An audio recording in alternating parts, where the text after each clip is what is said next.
ఇందిరమ్మ ఆత్మీయ భరోసా పథకం అని చెప్పి నామకరణం చేయడం జరిగింది.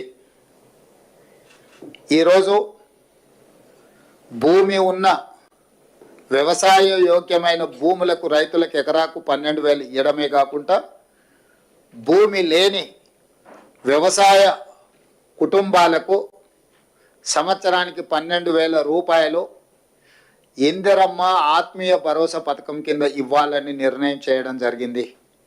ఇదే కాకుండా చాలా సంవత్సరాల నుంచి రేషన్ కార్డుల సమస్య పేదవాళ్ళను పట్టి పీడిస్తుంది.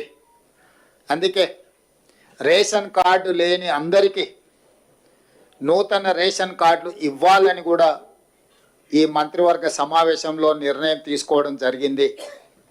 కాబట్టి ఈ అన్ని పథకాలు జనవరి 26, 2025 నుండి ప్రారంభం కాబోతున్నాయి. జనవరి 26, 2025కు ఒక ప్రత్యేకత ఉన్నది.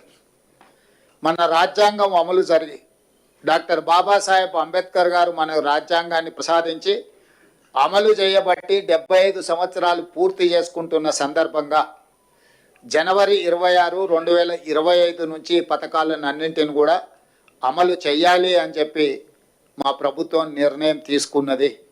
అదేవిధంగా వ్యవసాయ యోగ్యం కాని భూములు అంటే రాళ్ళు, రప్పలు, గుట్టలు, రోడ్లలో పోయిన వాటికి లేదా మైనింగ్ చేస్తున్న భూములకు లేదా నాలా కన్వర్షన్, రియల్ ఎస్టేట్ వెంచర్లు, పరిశ్రమలకు తీసుకున్న భూములు, అదేవిధంగా రైతుల నుంచి ప్రభుత్వం సేకరించిన భూములకు రైతు భరోసా వర్తింపజేయము. ఎలాంటి గందరగోళం ఉండాల్సిన పని లేదు.